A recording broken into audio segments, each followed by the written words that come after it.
It is 7:03. We will now open the regular town council meeting of December 14th, 2021.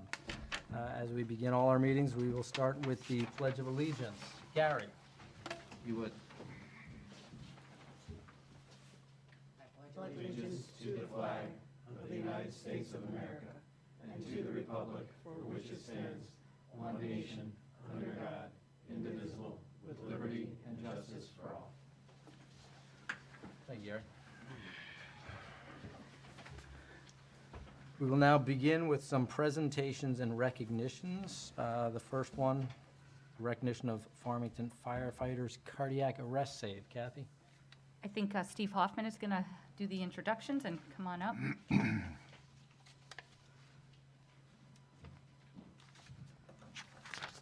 All right.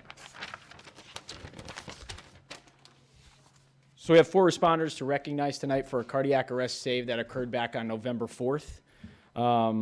Deputy Chief Paul Kraus, Town of Farmington Fire Department out of Tunxis. He's joining us via Zoom. He was unable to make it tonight, but he's on Zoom.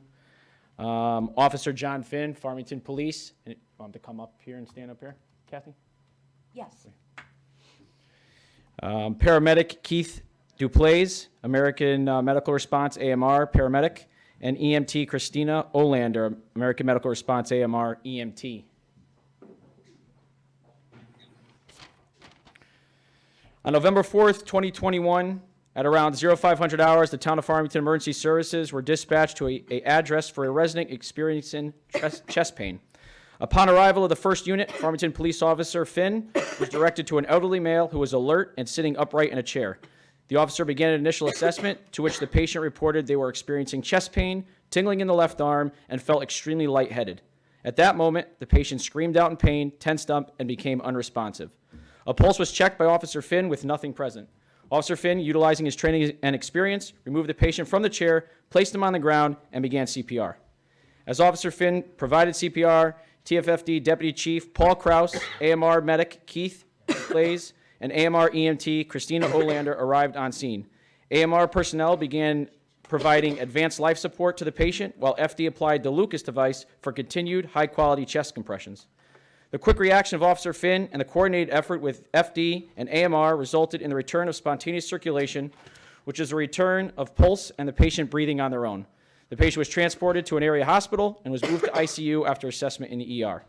After hearing about the incident, I felt it was important to recognize the first responders who ultimately saved a life through a coordinated team effort and a successful chain of survival.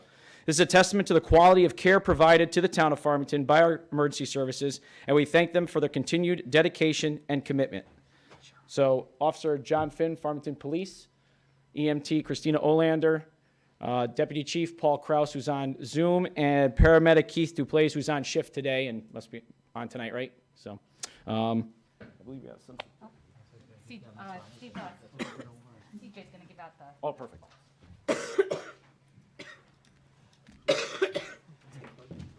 Don't go too far. You can okay.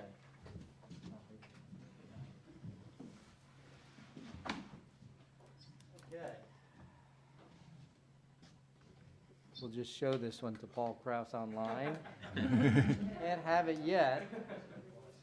But when you come to collect, you get not only your proclamation, but a commemorative Farmington cap and the all-important Farmington face mask. So congratulations. Thank you. Outstanding. Now you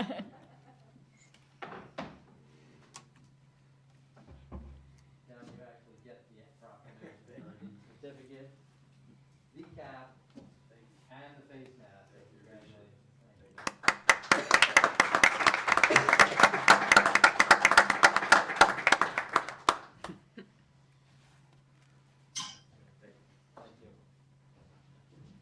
Keith is not online either, I don't believe, so we'll forward this to him along with the cap and the face mask.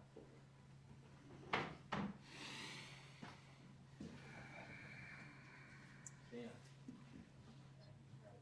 Good work. Here's your certificate. We'll get a picture here. Okay. Your face mask and your Farmington commemorative cap. Thank you. Thank you.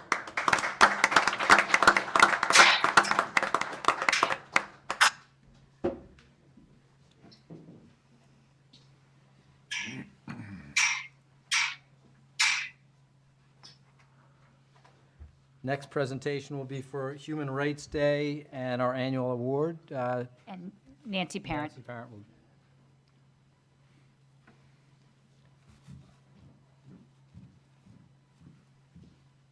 I am just going to introduce the presentation, and we actually have pre-recorded it because many of our Human Relations Commission members couldn't be here tonight.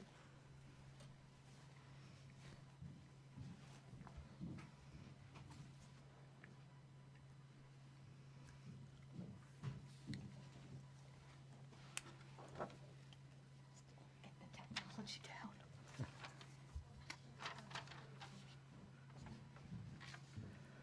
It looks really good. It's because of those Christmas carols we put on.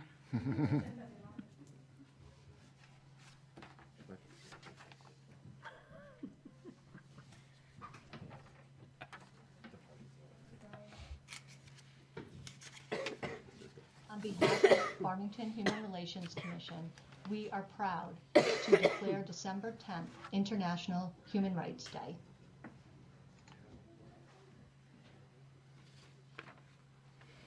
On December 10th, 1948, the United Nations General Assembly adopted the Universal Declaration of Human Rights, marking the first World Human Rights Day.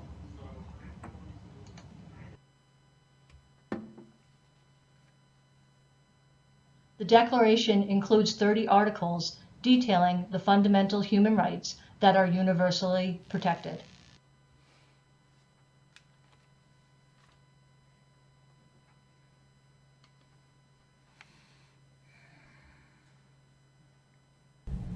Each year, the United Nations chooses a theme. This year, there were 2 themes around the world that were being celebrated. Farmington is proud to celebrate promoting human rights in the age of COVID.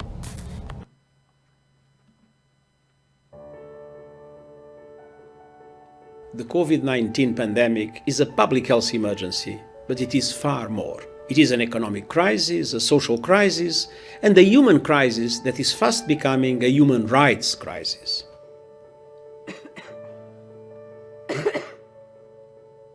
The message is clear. People and their rights must be front and center.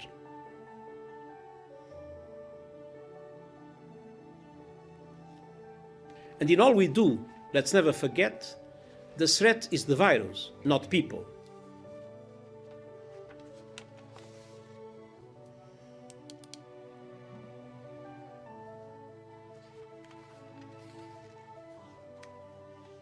We are all in this together. The virus threatens everyone. Human rights uplift everyone.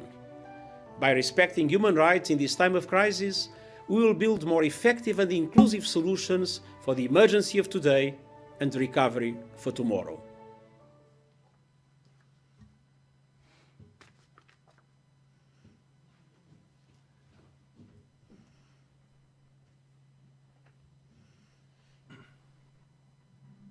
Last year, the Farmington Human Relations Commission gave its first annual Farmington Human Rights Award. This award shall be given annually to a resident or organization who has demonstrated an outstanding commitment to furthering the promotion and protection of human rights.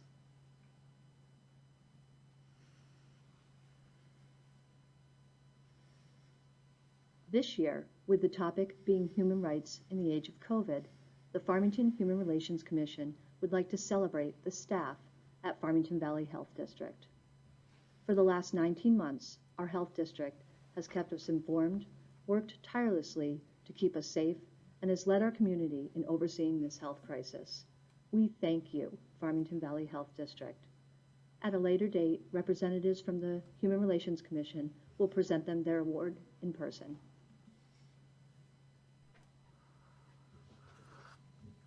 Thank you, Nancy. Still going. One more.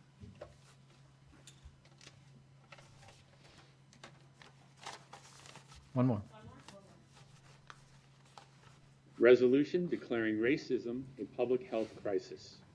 Whereas, racism is a social system with multiple dimensions, including 1, individual racism that is interpersonal, and 2, systemic racism that is institutional or structural and is a system of structuring opportunity and assigning value based on the social interpretation of how one looks, and whereas race is a social construct with no biological basis, and whereas racism unfairly disadvantages specific individuals and communities while unfairly giving advantages to other individuals and communities, and whereas racism is a root cause of poverty and constricts economic mobility, and whereas racism causes persistent discrimination and disproportionate outcomes in many areas of life, including housing, education,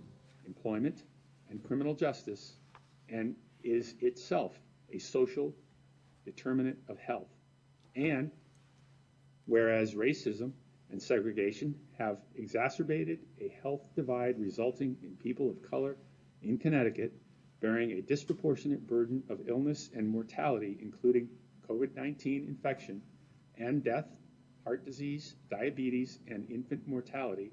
And whereas Black, Native American, Asian, and Latino residents are more likely to experience poor health outcomes as a consequence of inequities in economic stability, education, physical environment, food, and access to health care, and these inequities are themselves a result of racism.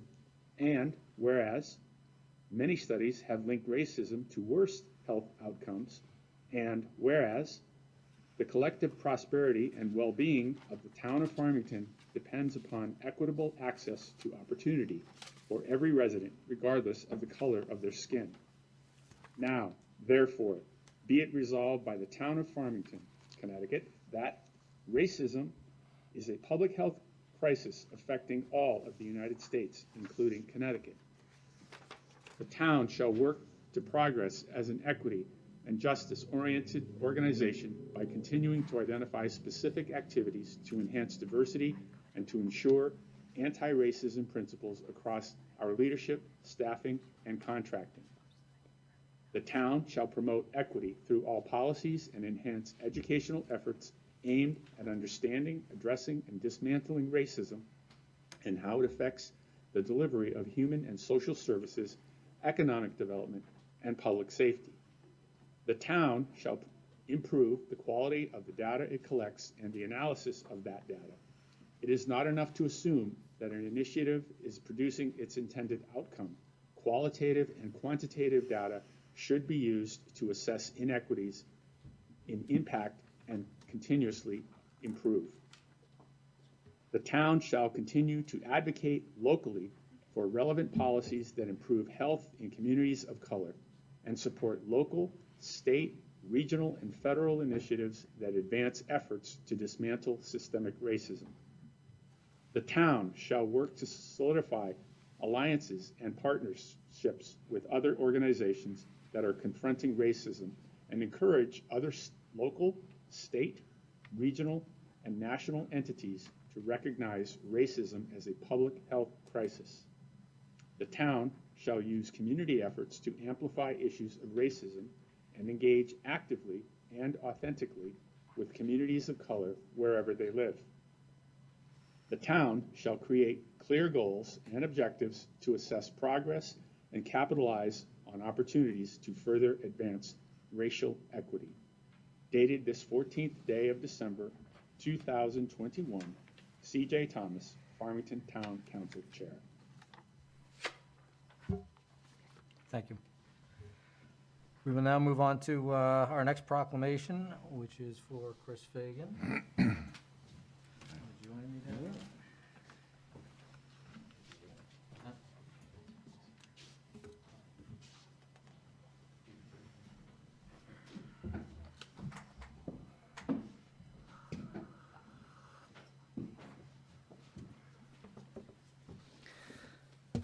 As is our practice, when we have outgoing council members, we like to recognize them for all the hard work they put in over the course of their tenure. Chris joined us 2 years ago from the Board of Education as a former chair of the Board of Education. and has been an invaluable asset to the town council throughout these 2 years, bringing a great experience and history from the Board of Education and from his outside life in general as an attorney, and has been very helpful. And I have appreciated all the support and wisdom Chris has offered throughout these past 2 years. With that, I will read Chris's proclamation. Whereas Christopher Fagan has served on the Farmington Town Council from 2020 to 2022, and whereas Christopher Fagan has served on the Board of Education from 2014 to 2020, 4 of those years as chair. And whereas Christopher Fagan has served as a member of the Farmington High School Building Committee from 2019 to 2021, which was charged to address the needs of the high school facility with a comprehensive solution. Whereas Christopher Fagan has served as the Town Council Liaison to the Board of Education and the Green Efforts Committee. And whereas over the last 2 years, Christopher Fagan was active in leading the town through a global pandemic while ensuring the town services continued to be delivered at a high level. And whereas during this worldwide pandemic, Christopher Fagan was instrumental in the passing of a referendum for the new Farmington High School, which is the largest project in town history and was overwhelmingly supported by the Farmington residents.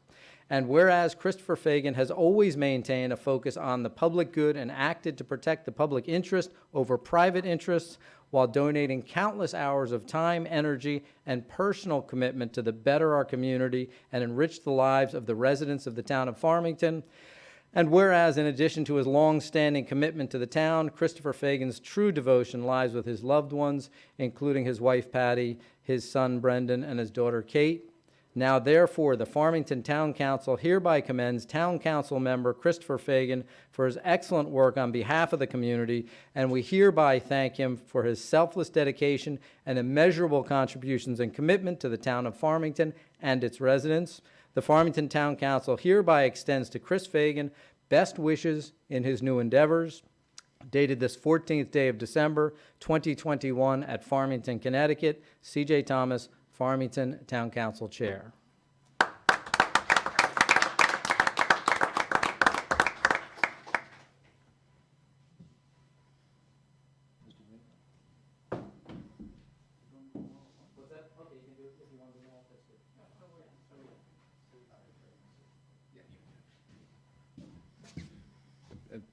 Thank you, CJ, and CJ's just admonished me, as he usually does, that I got to keep it short, right? So, but I expressed a lot of personal thoughts at a reception we just had before now. So I just like to say, very quickly, it's been an absolute pleasure during my tenure serving the town of Farmington, both as board member, education board member, the chair, and now on town council.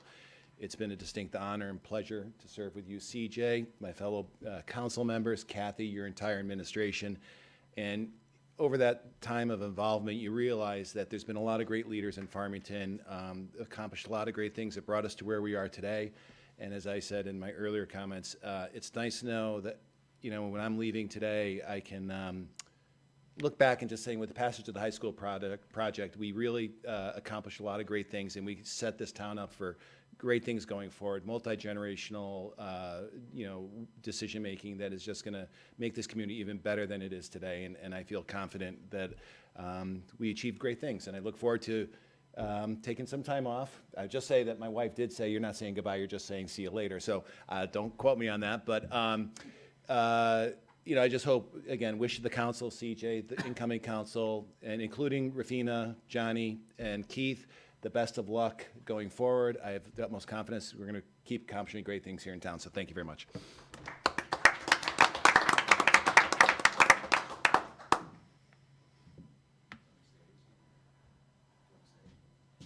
can go back and come back down again.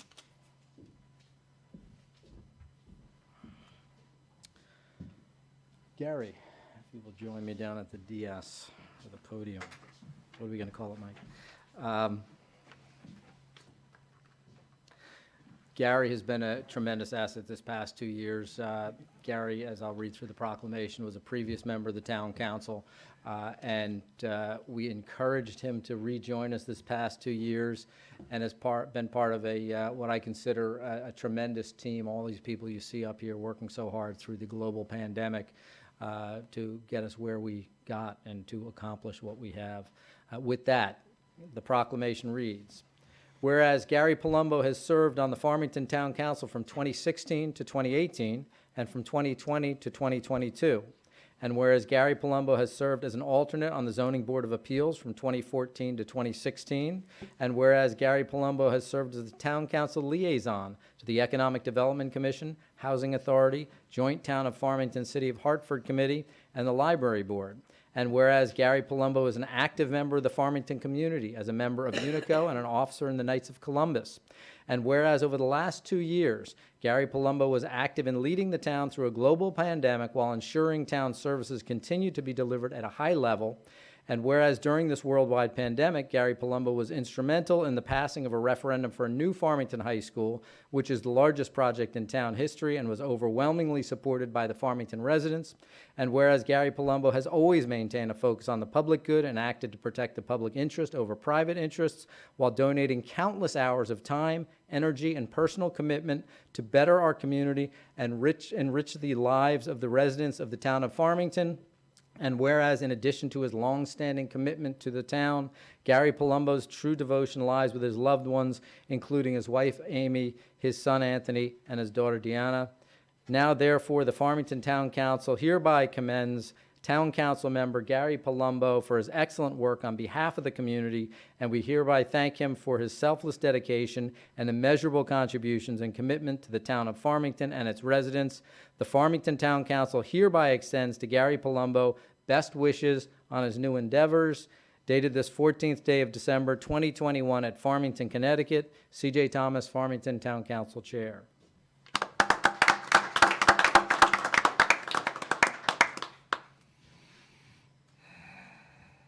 I'd like to thank everybody tonight for coming out. It's been a pleasure serving on the board. We've all worked well together. We've had our high points, our low points. The COVID was unbelievable. We started out Zooming. We ended up with masks. We ended up with dividers in between. But we all came out on top, and we licked this thing. We just got to keep on pushing forward. But I'd like to give a great shout out to the gentleman, that PD that came out and saved that person. And the fire department does an exceptional job here. My son was a part-timer at Tunxus. Mr. Krausen was out to dinner. My son was out to dinner. The code went off. They both looked at each other, 2 separate tables. They both ran out.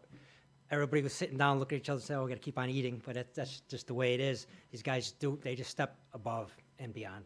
But I'd like to thank everybody. It's been a pleasure. Thank you.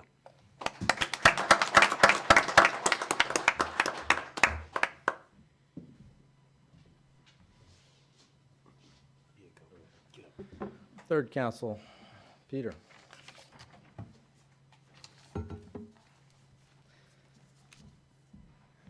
Peter also took a little arm twisting to get to rejoin us on the council this past 2 years. I promised him he'd have more fun than the first term. I'm not sure whether I lived up to that promise or not. It was exciting, but I don't know whether fun's exactly the word to use.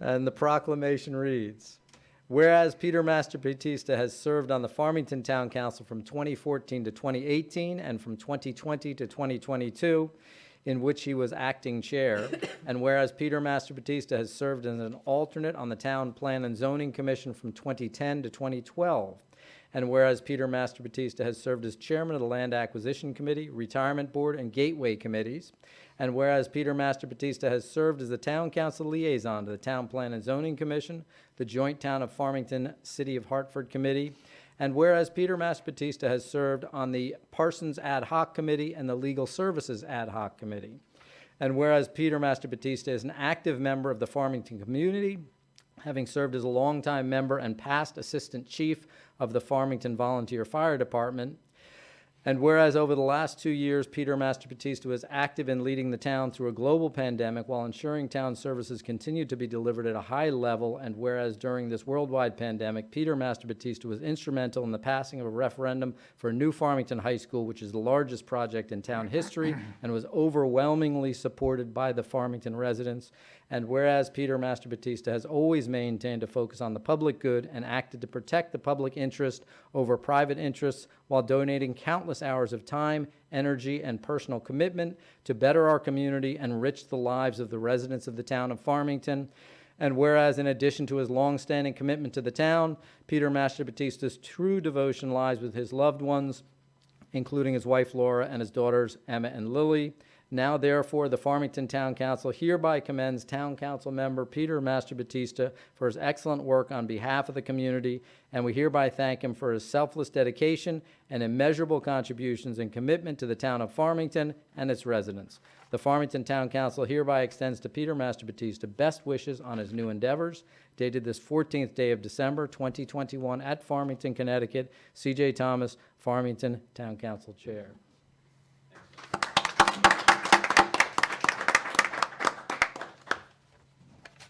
I'll just keep it short and sweet. I love serving on this commission. We do great work, or we have done great work in the last couple of years.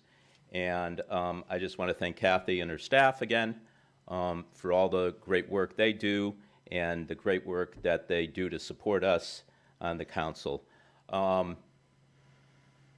lot of great achievements again. I'll just reiterate what I said before. We got a new high school coming, which is wonderful. We got through COVID very well, I think, this community. And moving forward, Farmington will always be strong. We're a wonderful community, and this next council, I'm sure, will do great work, just as this one did. I'm kind of glad to see I'm going out with my fire guys in the audience here. It's good to see you. Maybe I'll come back. I don't know. 2, 3 in the morning's tough. But thank you, Town of Farmington, for electing me 3 times.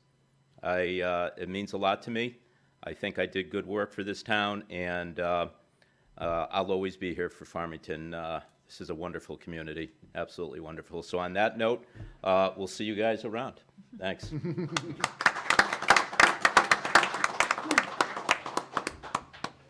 Gary and Chris, can you come back down? Mike.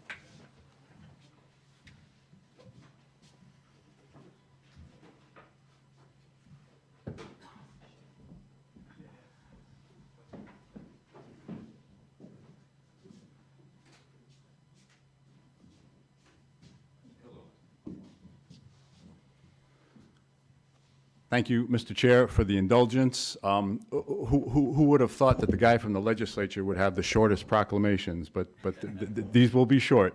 I cannot improve on the good words that were said about all these gentlemen, so I won't even try. I will just say that, and I've said this before, as a former council member myself, I'm always impressed at the quality of the people that we get here in Farmington to serve on the council. It is a job that does not pay. It does not have any benefits except for the goodwill and the gratitude of the people that you serve. And hopefully that is payment enough.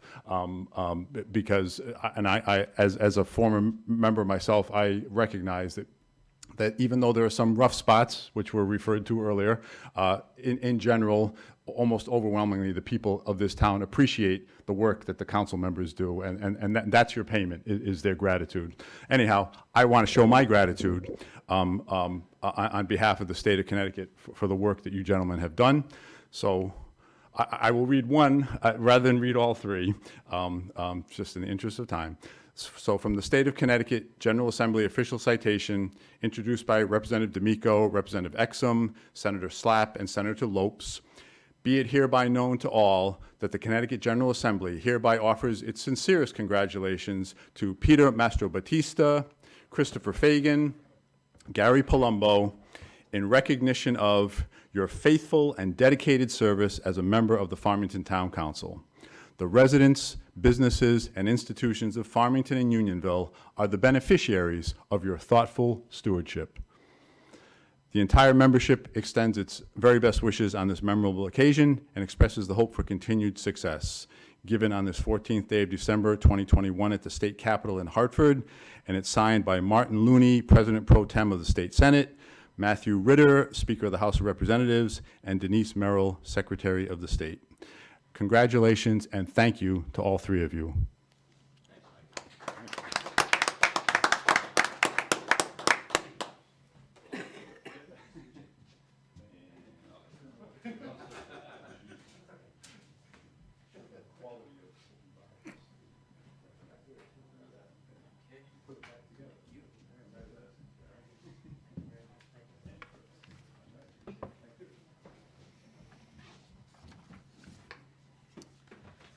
And our final proclamation of the evening, Paula Ray.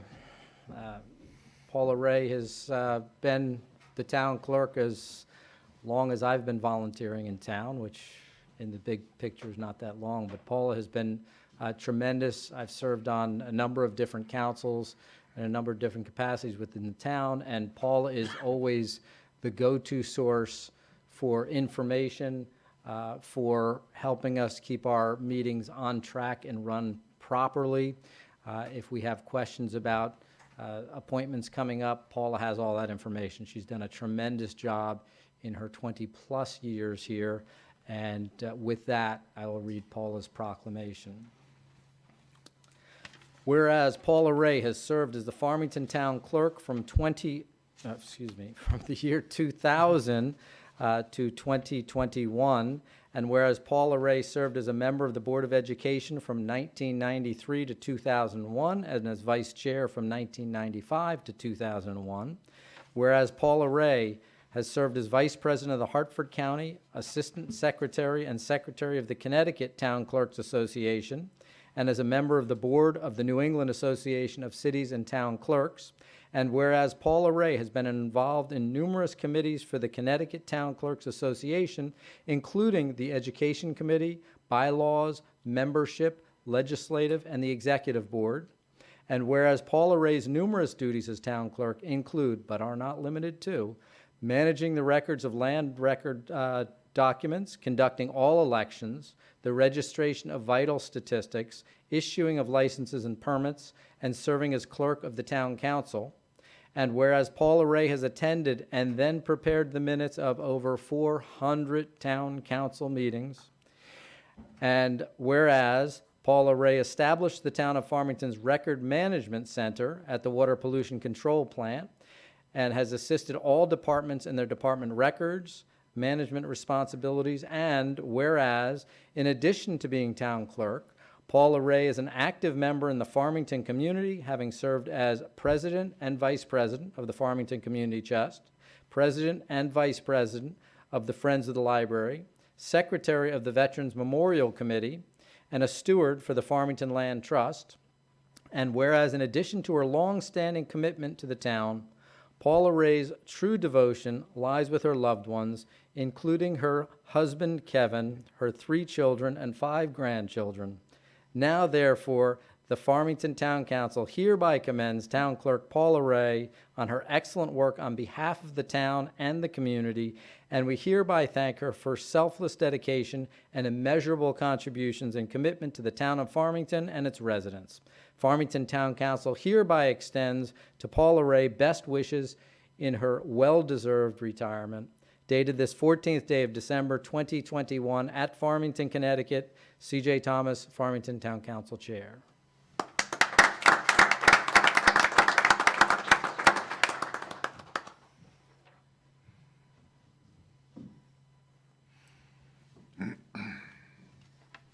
I just want to thank the Town Council and Kathy for this wonderful recognition.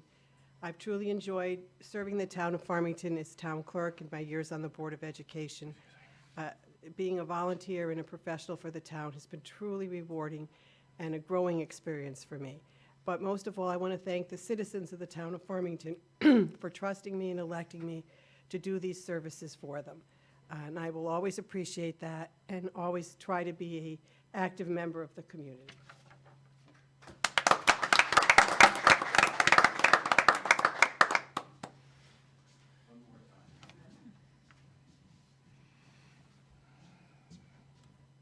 So in this citation, it references institutions of Farmington, and I have to say, Paula, you yourself are an institution of Farmington. So it's my pleasure to honor you along with everyone else tonight.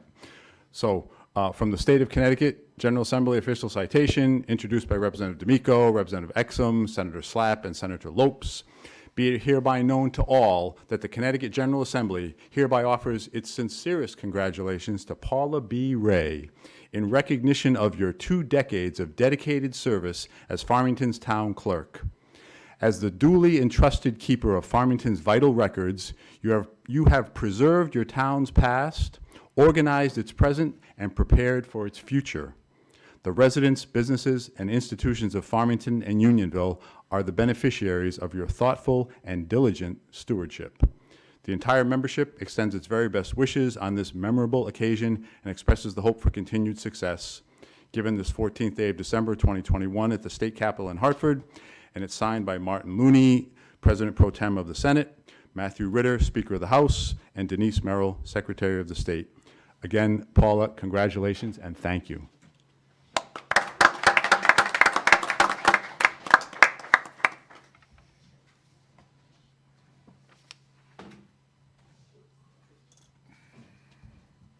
Thank you, Mike.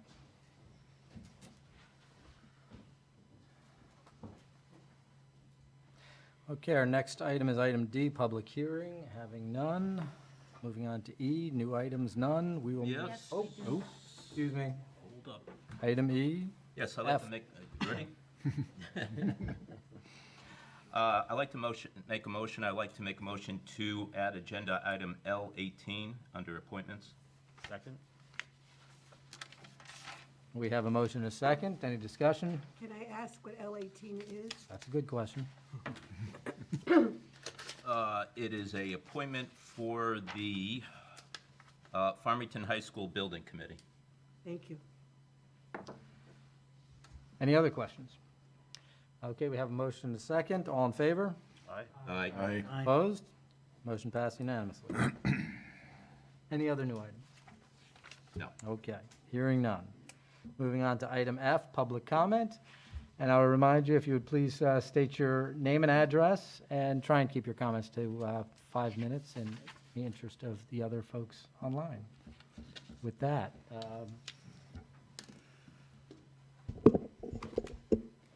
Tim Kelly, 62 Westview. I want to first congratulate the honorees this evening.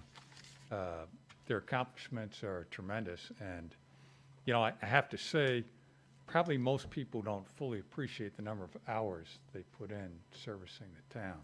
So we do appreciate and thank them for that. Well, as we kind of roll through the holidays here, before you know it, it'll be the new year and time to start building budgets for the next fiscal year. And it's hard to believe it's only been 6 months since we passed the FHS building referendum. But I think at this point, it's helpful to go back and just remember that as part of that process, you know, we did commit to the Farmington taxpayers that we would keep annual operating budgets below 3% going forward. And that was part of the tax impact and financial statement that we presented to the community. And I think that messaging was pretty consistently shared across both parties as well as everybody in between. But having worked for various organizations, I do know that from time to time, institutional amnesia can kind of set in. So it probably would be a good idea at some point to offer somewhat prescriptive targets to the various departments as they look towards their planning for the new fiscal year. And I would certainly start with the largest department and then work my way down from there. And I think that would be a good way to set expectations as we roll forward into the next year. Thank you. thank you, Tim. Any other members of the public that are here in person? Seeing none. Do we have any members of the public online? Yes, we have a few hands up. First, we have Jay Tulin. Jay, you have the floor. Hello, hello. I just want to make sure you can hear me. We can. Okay, so I have a few thank yous and a congratulations. My first thank you goes to a non-Farmington resident, and that's my stepson, who, and this is kind of a joke, who finally figured out but the problem with my computer. So I actually am speaking to a microphone and do not have to call into meetings anymore. So I'm very thankful to my I'm very thankful to my stepson for figuring that out when he was here with his family from Maryland during Thanksgiving. Anyway, I do have a few quick thank yous, and they will be quick. The first is to Paula. I sort of reached out to her after I heard about her retirement, but I can't let this opportunity go without saying this publicly. When we first moved into town, one of the first things that happened was getting a marriage license for my bride Cheryl and I, and Paula helped me through that process. And then in the continuing 4 years that I've lived in Farmington, I've reached out to her on a number of occasions, and she's always gotten back to me with information. And I appreciate that. So I thank you, Paula, for that, and congratulate you on your retirement. Also, thank you to the three outgoing council members for your work for the town. It doesn't go unnoticed, believe me.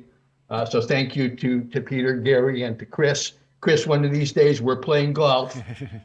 Okay, Dool, I'll take you up on that, Jay. I appreciate that. Hopefully, I'll play better than I did this summer. Anyway, the last thank you is I guess on behalf of the Human Relations Commission. Thank you to, of course, Nancy Parent and to Ann Newberry and Donna Mambrino for working together to put together that presentation. And congratulations to the Farmington Valley Health District staff for the work that they did to get us all through the process of COVID. Even though I don't think it's really over, they did great work, and it's very appreciated. So thank you for giving me the opportunity to talk. That's all I have to say. Thank you, Jay, and I will give you a thank you for your last comment of the year being concise and well within your time limit. Next. Our next speaker is Jack Kemper. Jack, you're on.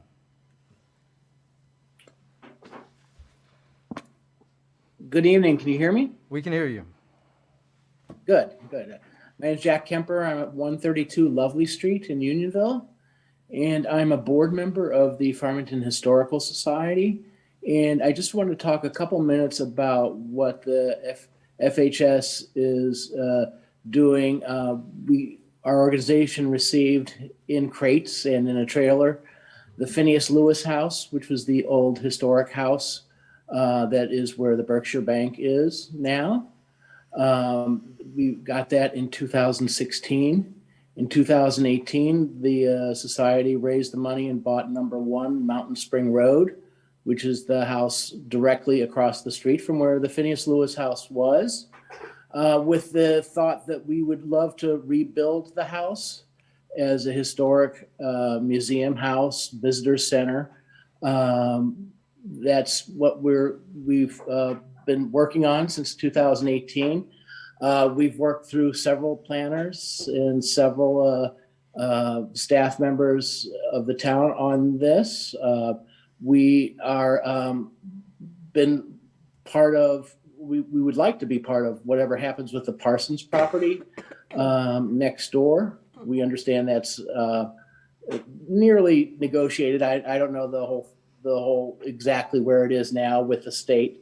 We're actually fairly neutral on what happens with the property as long as, you know, we get a say in it. And our property, number 1 Mountain Spring Road, came with a 100-foot easement on sort of a 100-foot easement from the property line between Mountain Spring or 1 Mountain Spring Road and on the Parsons property, which I think was put into place by the people that sold the property to the Parsons to enlarge the dealership. So what we are looking for in the development of that property is access from Backage Road And we're actually looking for a little triangle easement at the front, and you would get technical with you'd have to go look at the property maps, but there's a triangle of property that would help us achieve what we want to do. And I'm just really kind of wanted to say that we would like to be involved, and we're not really sure what the process is going forward with this property. And whatever it is, there was a committee there that was looking at the whole Farmington Gateway, and I don't know if that's still on or not. But we would like to have a seat at that table to work with the town and any consultants that are hired or whatever to develop that property. And whether it be open, a park, or some development, there was a proposal, I think that a study from the BL company several years ago that proposed quite an intensive development for that property. I know the town put an RFP. I worked with some of our clients, we're architects. Our clients found that the property really did not substantiate a large development. So it just didn't make any financial sense to them. And I think the town got no responses from that RFP to develop it. I understand that the state is selling it to the town for a very low fee as modified open space. We'd like to just state that we would like to be part of that process. And I think that we could work together very well and do something really nice for the town of Farmington there. And I think that's all I have to say. Great. Thank you, Jack. Next. Next, we have Evan Honeyman. Evan, you're on. Good evening. Can you all hear me? We can hear you. Okay, great. Well, thank you and good evening. And thank you all for your tireless service to our great town and for the opportunity to speak tonight. Also, my sincerest congratulations and thank you to Chris, Peter, Gary, and Paula for all of your hard work. I submitted a letter to the town council yesterday. I'm not sure if everybody can see it, but I'd like to read that into the record at this time. Dear Farmington Town Council members, this letter is written in my own capacity and not on behalf of the entire Farmington Historic District Commission. The views expressed in this letter are held by me, the Farmington Historic District Commission commissioners, residents, and business owners that have decided to sign this letter. We owe you, the town staff, and all others involved, a big thank you for the time and energy spent to research the various options for the former Parsons property. We also congratulate you all on the successful completed purchase of the property from the state of Connecticut for $1,000. After many years of research and discussion, on March 9, 2021, the town council unanimously approved the use of this property as modified open space, and we support that usage. It's our concern that if the town begins another review and RFP process, we could potentially jeopardize the town's control over what happens to the property, which we believe is a risky proposition. We strongly support local businesses as well as responsible commercial development. But it's important to note that when the town last sent out an RFP, no developers responded.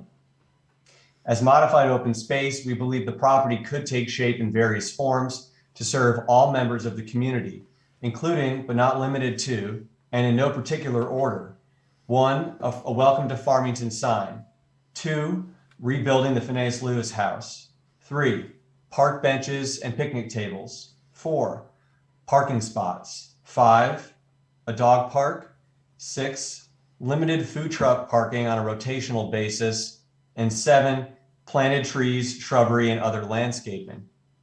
We appreciate the opportunity to share our support of using the former Parsons property as modified open space.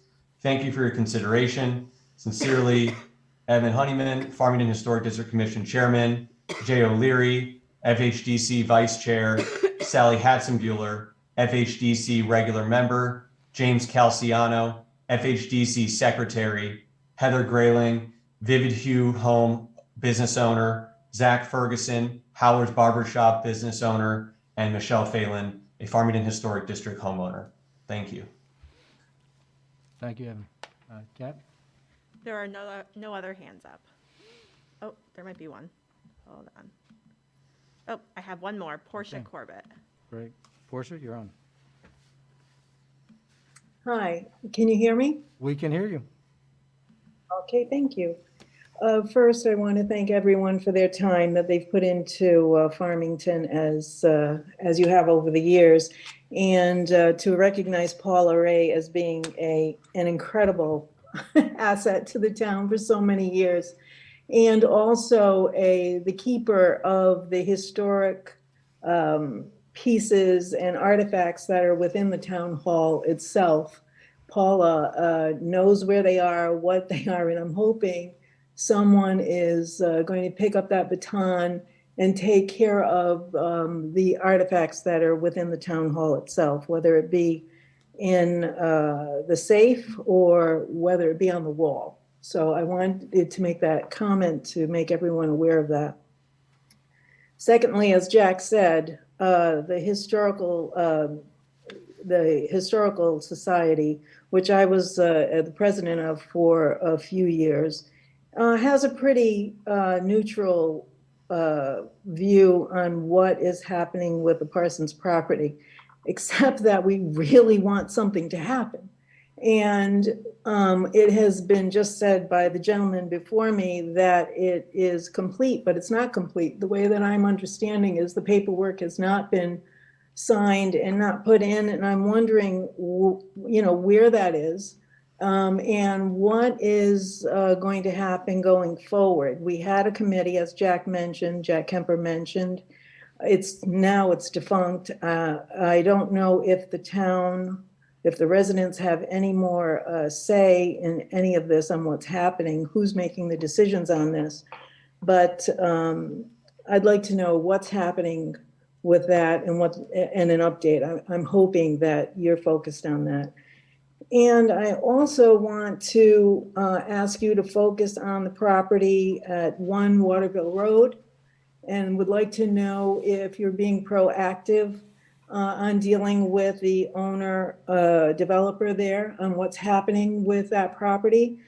Because as some of the council members know or may be aware of, the new ones are not aware of, that developer owner had promised to preserve and keep 2 or 3 of those buildings. They're historically significant within our town in his plan with the development going forward.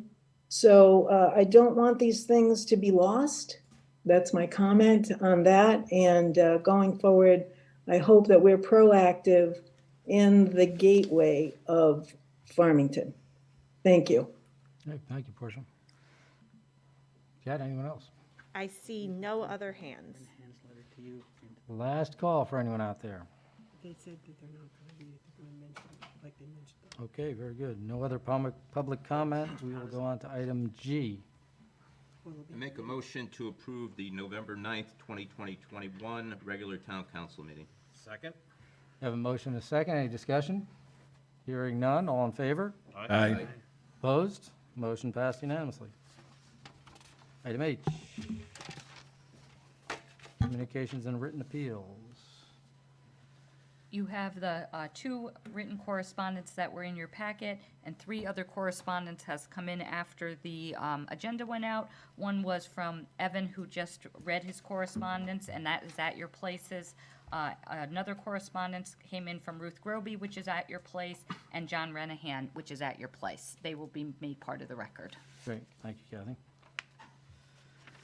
All right, with that, we will move on to the reports of the committees. First committee, Land Acquisition Committee. Nothing new to report. Green Efforts Committee, nothing new to report.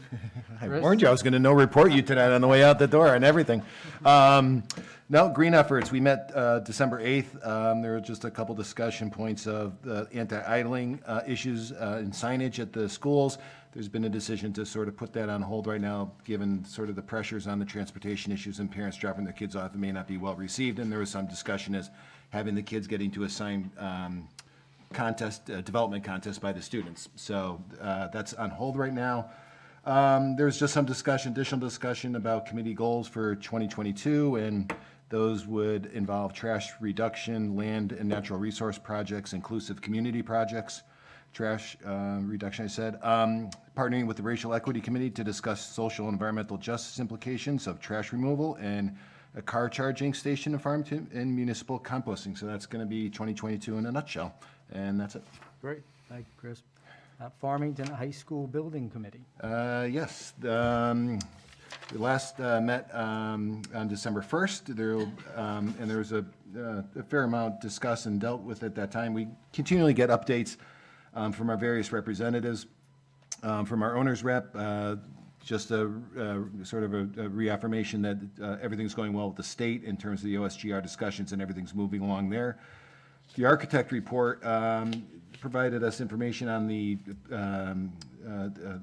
meeting that was held before the ZBA last night in terms of the variance they were seeking for the height, and that was unanimously approved last night. So that was going for last night. They're on track with their designing. February, we're going to conclude the design development, and hopefully in the summer, the construction documents will be presented to the state.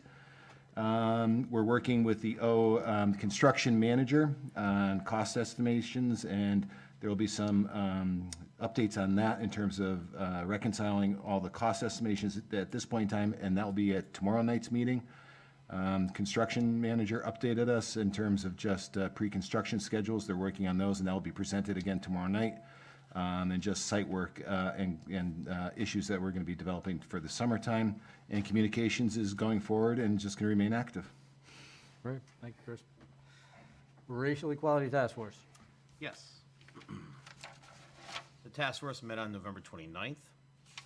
At the meeting, the task force heard a presentation from the Affordable Housing from Nancy Parent and discussed ways to assist in Farmington's efforts to increase affordable housing. They are also currently planning their next community conversation, which is scheduled for January 26th. It will be held over Zoom, and the topic would be Courageous Conversations. The task force website's Diverse Farmington was presented in November meeting, and the subcommittee is hopeful to have that website live before the end of the year. And our next meeting, again, is on January 31st. Thank you, Joe. Item 5, American Rescue Plan Act, the ARPA Ad Hoc Committee. We have no report at this meeting. Update you as we have a report. Item J, reports of the council chair and liaisons. We begin with the council chair. I will start with, since there were a few questions and/or comments at the beginning from public comment on the Parsons Corner. Back in March, I believe it was, this council, after hearing that there was no interest and no responses to our RFP, that we would move forward with a modified open space plan for the Parsons Corner. We voted unanimously on that. The intent, by doing that, we are acquiring the property for $1,000 from the state. I believe we're still waiting on the final deed to come through. Is that right, Kathy? Yes. They have said it is imminent, but we are awaiting that final paperwork to come through. So I will, with that in mind, just take a quick poll, because we've had comments fairly recently about interest in developing it. These are from individuals who said that. So I just want to take a quick poll down the line. We all unanimously approve this as being open space. So this is modified open space. Excuse me. This is just an informal poll, but I'd like to ask, does everyone still believe that's the right thing to do? Brian? May I make a comment based on what we discussed in our last meeting when we discussed this? We did agree to that, absolutely, and who does not want to support open space when that appears to be the option at the moment? But we did have the caveat that should we find someone who is interested in developing that space, that we could pursue with the state the opportunity to develop it, pay for it, and make some kind of a modification if we wanted to. So that being said, I think the one thing that was missing this time around when we had our meeting, our committee meeting, and I was on that committee, was that we did not really engage the community during that decision-making process. And that's what I'm hearing the most about, is that people wanted to be in the community, wanted to be involved in that process and hear more information as we went through that process, and that sadly was lacking, I think. certainly to their satisfaction. I know we did our best efforts, and I really applaud the town, Kathy, you and your staff, in pursuing this to the best we could at the time. But I think there's still such a demand for not having open space in that particular space, because we all want open space in Farmington. It's what makes it bucolic and wonderful. But I think in the center of the village, where the public said they wanted to see some type of economic development and engagement in that piece of property, and we may not have had the opportunity to have someone answer to the RFP. And I could be wrong, but I think we could have given people more time to respond to the RFP, because they only had a couple of days to do that. And I'm wondering if we'd given them more time to respond to an RFP, I think it was like less than a week, could we have found someone or had the opportunity to have people find that opportunity and possibly provide an RFP? And might we want to reconsider submitting another RFP and giving people more time to respond to the RFP, to express their interest, and actually put together a plan for engaging with the town to do that? And I would love to see that happen if that's what the town, and I mean the public, would like to see happen. Because certainly as a committee member, that's what we said we wanted to see, and I would love to see that happen. It's great that we have the potential for open space at the moment, but if we could develop the center of town and make it attractive to businesses and community to come there, that would really be a wonderful thing. A couple of things I'll comment on. Yes, the agreement does allow us at some future point to potentially develop this property.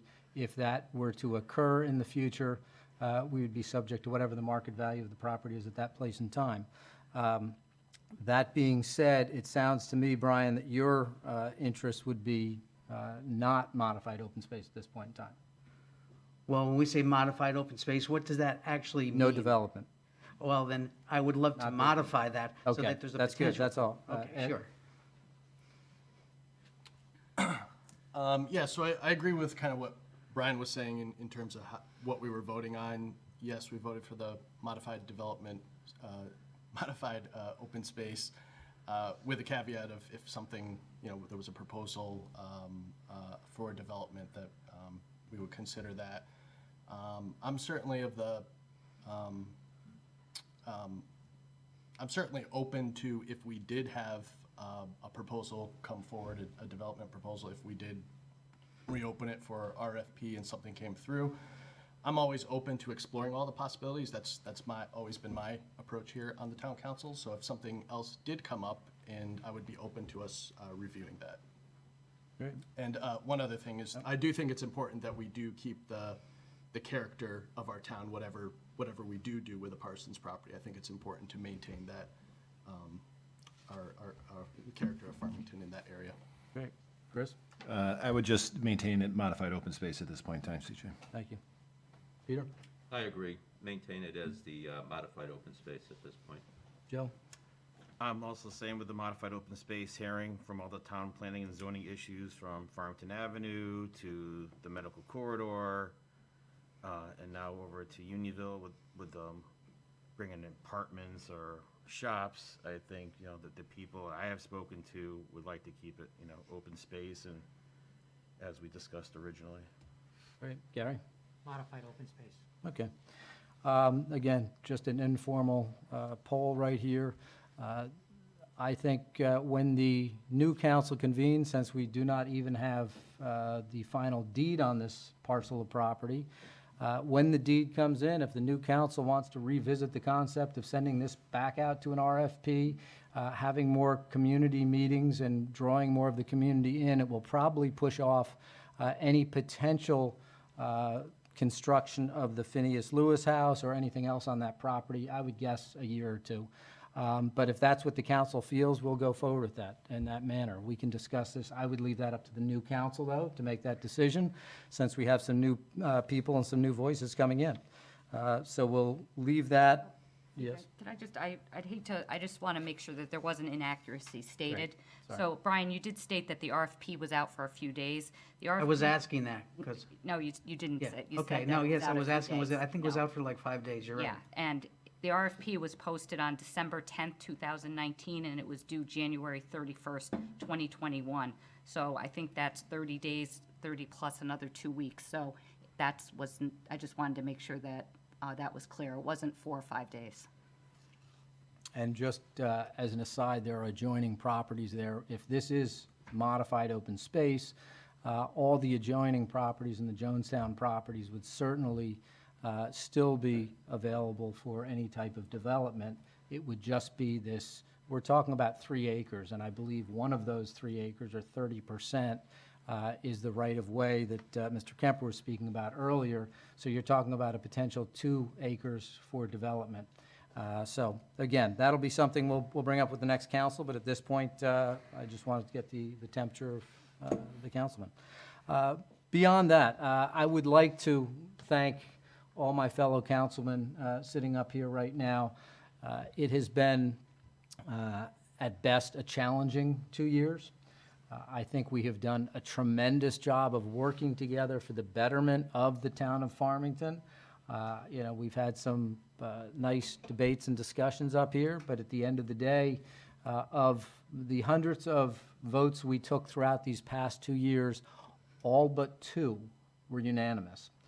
So we all could come together at the end of the day to do what we felt was in the best interest of the town, and I want to thank you all for working together so well. I don't know that there's ever been as cohesive a town council as this one, and what a critical point in our town and frankly the world's history with the pandemic for that to happen. So again, my heartfelt thanks for you all, and for the 3 of you that will no longer be joining us. You will certainly be missed. It's been a pleasure working with all of you. So thank you for that. And then just to all the public, the citizens of Farmington and Unionville, I'd like to wish you all a tremendous holiday, safe more than anything else. Enjoy your families, enjoy your friends, and be well. With that, I will move on to the Board of Education Liaison. Chris. Thank you, CJ. Not a terrible amount to report on. First, there were a couple recognitions for Christy Brucker, who is stepping down from the board, and Ellen Sayuda, who should be recognized for her decade plus of involvement on the board, and most recently as chair, again during very challenging times. The meeting schedule was approved. The 2022-2023 calendar was approved. There's various policy updates, and just some engaged collaborative learning presentations, and the budget update, which they're in full budget prep cycle for this coming year, February. There's challenging issues surrounding the substitute teacher shortage, with the pay increases and inability to fill positions. And the bus contract will be coming up for negotiations. And that's about it. Great. Thank you, Chris. Economic Development Commission Liaison. Yes, the Economic Development Commission met on November 10th, as well as December 8th. So over the past few years, Unionville businesses have inquired about signage to draw attention to the many businesses in Unionville Center. Rose Ponte, our Economic Development Director, has been working with Bruce Sear on signage designs that could be used in Unionville Center. Rose presented the various designs that were developed by the SLR. A joint meeting between the ADRC and Unionville Historic District Commission is scheduled, and they will be presented with various designs and asked for their input regarding the directional signage to be installed at the pedestrian crossings in Unionville. And these signs will draw trail users to various amenities found in Unionville Center. The commission also approved a positive referral for Anpurna LLC at 6 Park Pond Place. This is a specialty Indian grocery market, and its location's right behind that mobile gas station in Unionville Center, right next to the entrance to the suburban park. And the next EDC meeting is scheduled for January 12th at 5:30 p.m. Great, thank you. Farmington Historic District Commission. Thank you. The last Historic Commission meeting was just prior to this meeting. So there were a couple of things that were discussed. Let me just get to that.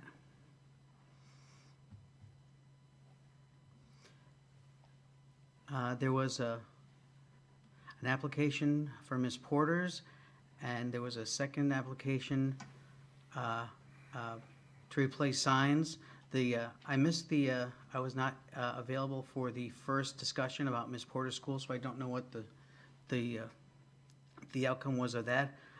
There was a second one to replace a sign at 12 Brickwalk Lane that was tabled.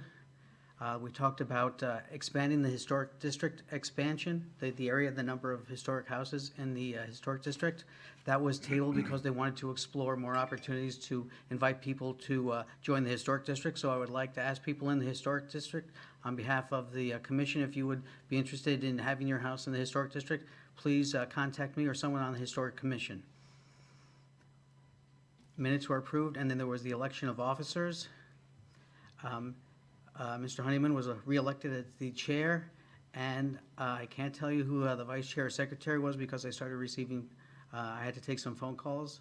So, but we do have a new elected seat, so we're all set to move forward, and everyone is very willing, as up here. We may have plastic dividers, but we're not divided, and neither are they. They're working together, and that was reflected as well. So I just wanted to share that as well. Great. Thank you, Brian. Housing Authority. Nothing to report. Human Relations Commission. Yes, the HRC met on November 22nd. Gary Gross, New Horizons for Resident, and the Citizens Coalition for Equal Access co-chair addressed the commission on CC Equal A, recent advocacy efforts. Our next meeting is January 24th, and Assistant Town Manager Kat will discuss the Village Center project status. Thank you. Library Board. Yes. The main library will be open from 1 to 4 on Sundays from January 9th to April 24th. That's it. Great, thank you, Gary. Town Plan and Zoning Liaison. Nothing new to report. Unionville Historic District Commission.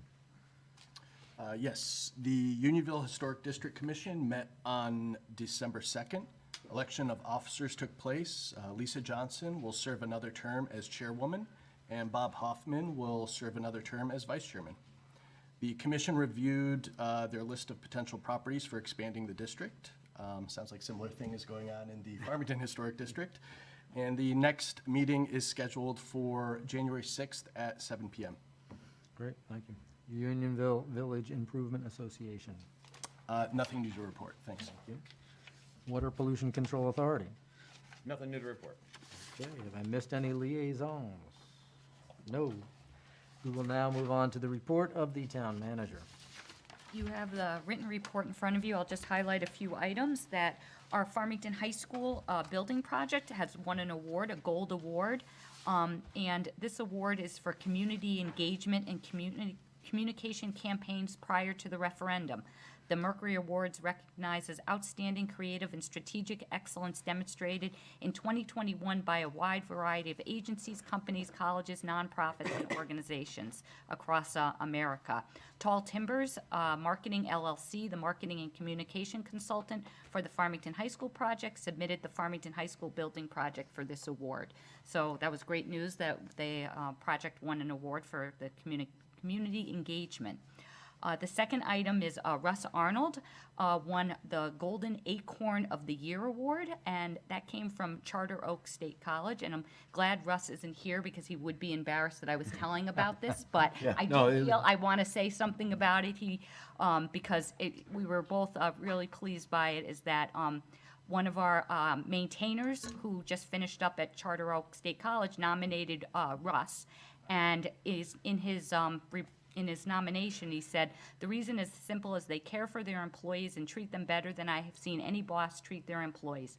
For example, during the pandemic, when we had many issues, some personal in nature and very intense, the boss handled these situations with the employees top of mind.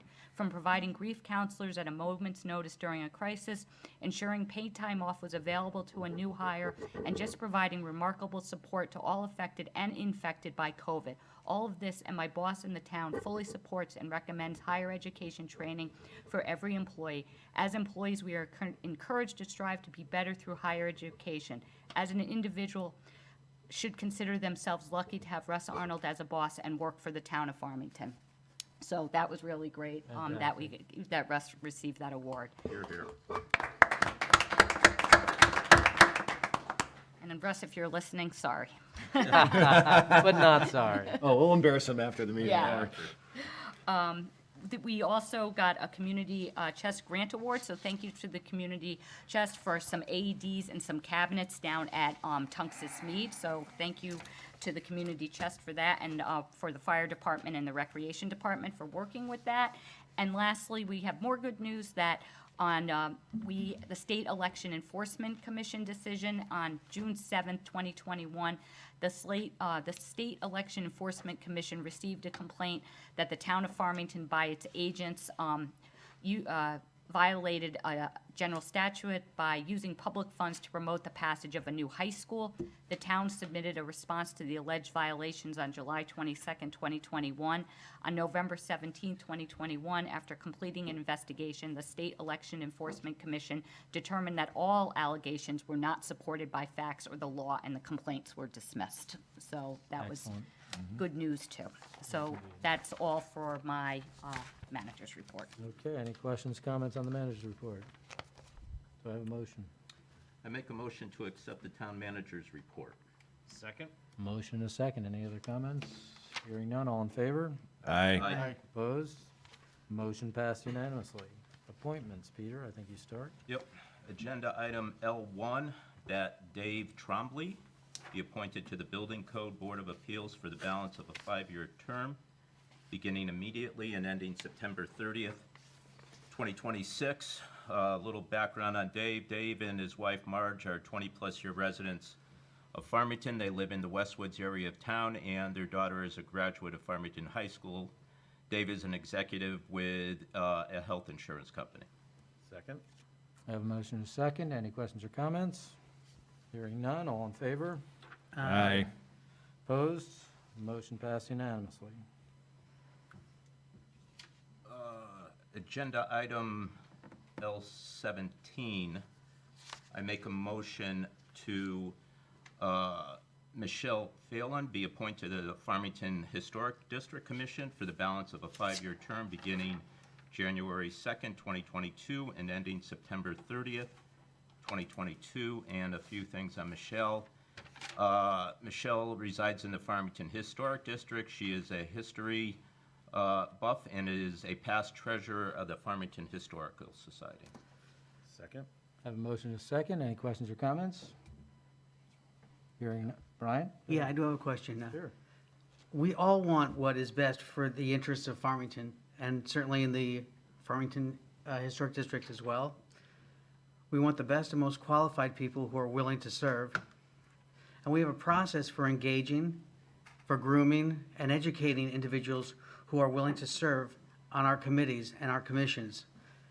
I serve as the liaison to the Historic District, and there's a gentleman on the commission now who serves as an alternate, who has expressed his interest to me as the liaison. I know he's reached out to us at the town council level, who's interested in serving, Ted Sanford. He served on the Farmington Historic District Commission for about 5 years. He grew up in Farmington Village and is currently owns, the house that he grew up in. He has extensive background and knowledge of building materials and construction. He owns the oldest continuous business in Farmington, Sanford and Hawley, selling building materials, and that's been around for over 150 years. So that's historic. And I think it's important that we recognize that he's been an active member of that commission for a long time. And I'm curious to know, and I certainly appreciate Michelle Phelan, who's in the district, that's wonderful. But I'm wondering what her qualifications she brings to the tables that supersede Ted's ability to serve in his knowledge. And why are we not, certainly inviting her to be a member as an alternate to kind of learn the ropes and get that education so that she can be as productive a member as he is currently. And I'm just curious to ask why that's not happened. I'd love to respond to that. The process we have used for nominating members of boards, committees, and commissions has been in place for generations. We have never had, to the best of my knowledge, or I have never heard of any questions or concerns with that process prior to last year when it was brought up by members of the Farmington Historic District Commission.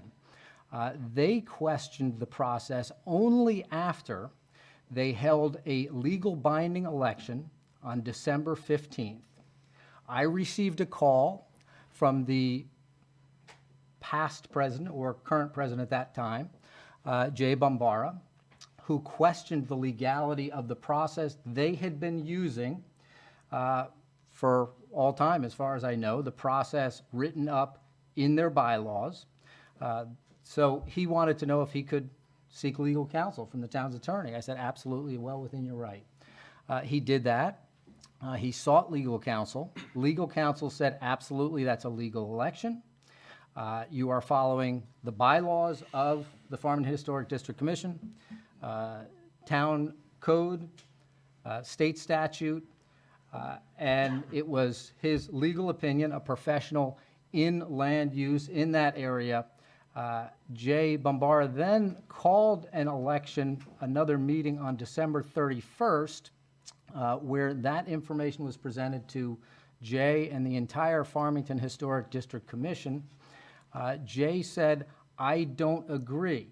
Jay now is an attorney, but he also said, I am an attorney that does not specialize in that area. But I don't agree with the attorney who does. I would like to hold an election and allow alternates to vote, which in the bylaws it states clearly they do not vote. Jay Bombara himself in a previous meeting had stated, I understand alternates don't vote. Yet in this particular situation, he wanted them to vote. The acting town planner, I believe she was at that time, stated she does not agree with allowing alternates to vote, since we have the town attorney in the room who said they should not do that. He held the election after losing a legal election and declared himself winner. Somewhat Trumpian, I would say. And with that, we had to call on a second town attorney who gave then a second and a third legal opinion stating that no, alternates do not vote. It was only at that time that Mr. John Renahan questioned the process for choosing members of the Farmington Historic District Commission. The same process that thousands of people have been named to boards, committees, and commissions with, and no one until this illegal election have ever questioned that. So I would say the process has worked for years. We can always look into processes and see if there's a different way of doing things. But as to the qualifications of Mr. Ted Sanford, in my personal opinion, and I am only one vote on this council, I would never vote for someone who ignored the bylaws or were ignorant of the bylaws of a committee, commission, or council, anything that they sit on, and not knowing their bylaws, would then listen to the town's attorney, a specialist in an area, telling them, you should not vote, you're an alternate, and ignore that fact and still vote. So the basic, when we put anyone on a committee and commission, we ask them to do what's in the best interest of Farmington. Ignoring your own bylaws is not in the best interest of Farmington. That is exactly what Ted Sanford, John Renahan did in that election. So I would never support them being on that. I'm only one vote. So I think that's the answer. I would not put him on because I think when you disregard the law, your own bylaws, town code, and state statute, you should be disqualified. Unfortunately, back at that time, I felt that the Farmington Historic District Commission members understood what they were doing.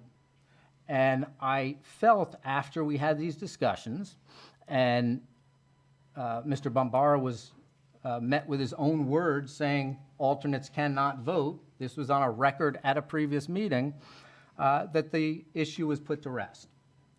Not once over the course of any of the last meetings did anyone bring up any bylaws changes until this month, I believe, Mr. Renahan said we should look into that. If this was a very important issue, I'm not sure why he felt he needed to wait almost a year for that, but again, we're bringing it up.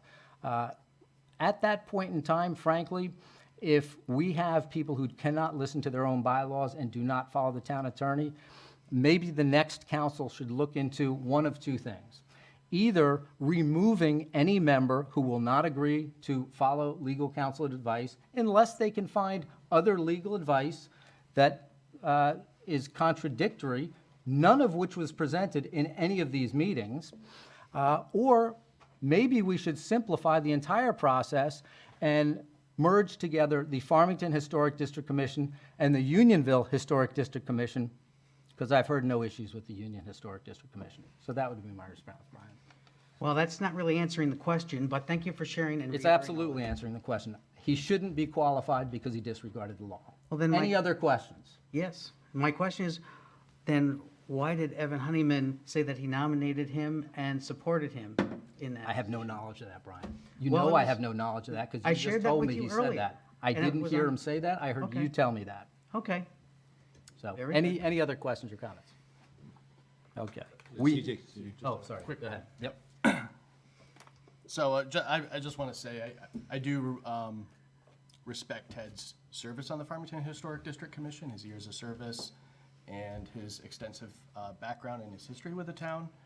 And I do give weight to the fact that there are people on the Historic District Commission that wanted him to be in the move up to a full position. However, I also do recognize that it is a Republican appointment as well. So those are my thoughts. Thank you, Ed. Appreciate that. Any other comments or questions? Hearing none. We have a motion on the table and a second. All in favor? Aye. Opposed? Opposed?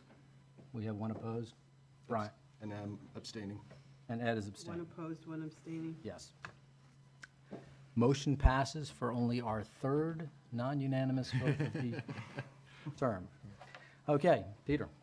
Agenda item L18, I make a motion that Suraj Karatakote be appointed to the Farmington High School Building Committee beginning immediately for an indefinite term. Few things on Suraj. He's a biotech engineer with knowledge and experience on large-scale projects, construction of refineries, operations experience in budgeting, forecasting, risk evaluation and mitigation, skilled leadership in governance and committee meetings, a business procurement background beginning with his MBA in finance and in supply chain.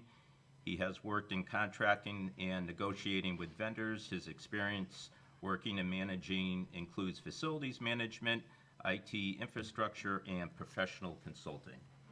Second? We have a motion and a second. Any questions or comments? If I may, CJ, I am a direct neighbor of Suraj and provide my unqualified support for this nomination. Thank you. Other questions or comments? Seeing none. We have a motion and a second. All in favor? Aye. Aye. Opposed? We're back to unanimous. Okay, Ed, I believe you have some. Yeah, do you want to start, Brian? And I'll do the others. Sure.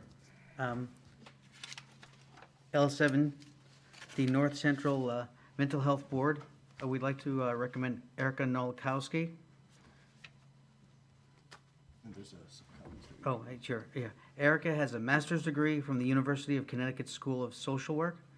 She is the Associate Director of the Town Youth Justice Institute and the University of New Haven.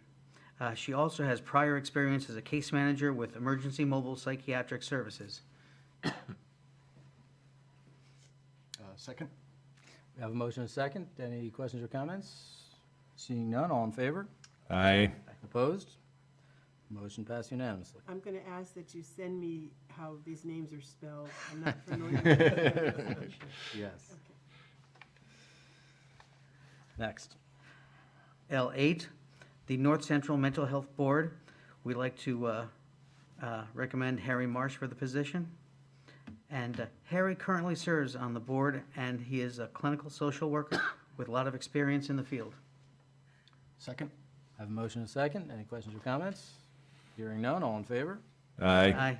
Opposed? Motion passed unanimously. Okay, L10, we have the Plainville Area Cable TV Advisory Council. We're recommending Mary Jane Parlow. And Mary Jane currently serves on the board and has done a very good job there. and the Advisory Council would like to see her continue to serve. She's also Deputy Registrar of Voters. Second? Have a motion and a second. Any questions or comments? Hearing none, all in favor? Aye. Opposed? Motion passed unanimously. And L11, the Green Efforts Commission, John Vibert. John has served numerous years on the town council and currently serves as an alternate on the Town Planning and Zoning Commission. He has also done a lot of work on the Farmington Land Trust, and John has also participated many times in our annual townwide cleanup day. I'd like to second. We have a motion and a second. Any questions or comments? All in favor? Aye. Opposed? Motion passed unanimously. And L12, Unionville Historic District Commission, nominating Barbara Marsh. Barbara currently serves as an alternate on the commission, and she has assisted the commission with various projects and events, including the walking tour, which we hope to get back to at the end of this pandemic. Second. We have a motion and a second. Any questions or comments? Hearing none, all in favor? Aye. Opposed? Motion passed unanimously. Okay, I think that Well, I'd like. Paula, do you? leads to Paula. We need someone to do L 14, 15, and 16. Okay. No, okay, hold on.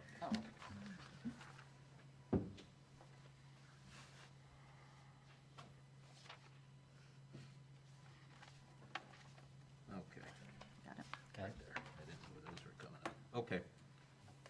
Agenda item L14, I make a motion that Francis Ahern be appointed as a sub-registrar for the town of Farmington for a 4-year term beginning January 3rd, 2022 and ending January 5th, 2026.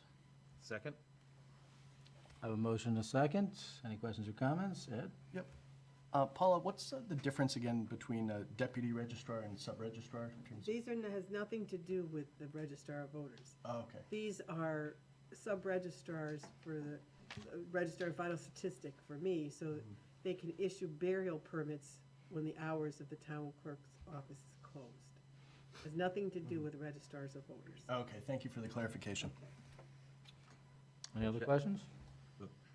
No, we have a motion and a second. All in favor? Aye. Opposed? Motion passed unanimously.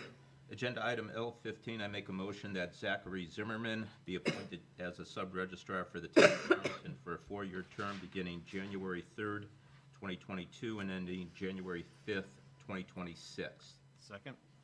I have a motion and a second. Any questions or comments? Hearing none, all in favor? Aye. Opposed? Motion passed unanimously.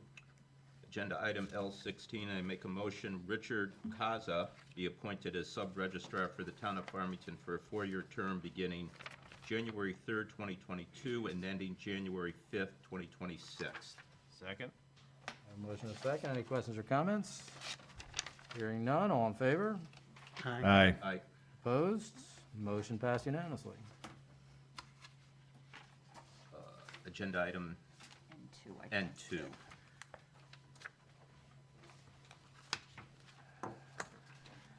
Agenda item N2, I make a motion to move to approve the sale of one 2001 100-foot aerial ladder fire truck formerly known as Ladder 1 to Michael Pizzuto of Waterbury, Connecticut for the sale price of $110,000.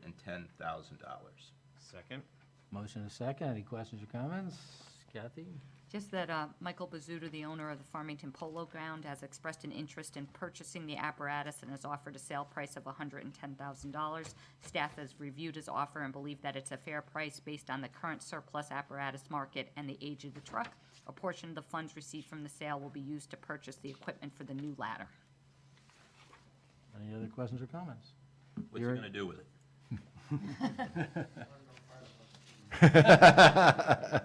Not bad. Use it as a backup, right? Okay, we have a motion and a second. All in favor? Aye. Aye. Opposed? Motion passed unanimously. Agenda item N3, I make a motion toward a contract for the purchase of one new unused 10-code dump truck body and accessories to equipment specialists of East Hartford, Connecticut, at a purchase price of $105,842. Second? We have motion and a second. Any questions, Kathy? This motion is to contract with a vendor to purchase a dump truck body, a dump body and accessories for a heavy dump truck cab and chassis that the town council awarded a contract for in September of 2021. Funds are in the capital budget. Okay, any other comments? Hearing none, we have a motion and a second. All in favor? Aye. Opposed? Motion passed unanimously. Agenda item N4, I make a motion to ratify the tentative collective bargaining agreement, supervisor and non-supervisor, between the town of Farmington and Local 2001 CSEA SEIU for the period of July 1st, 2021 through June 30th, 2024. Second?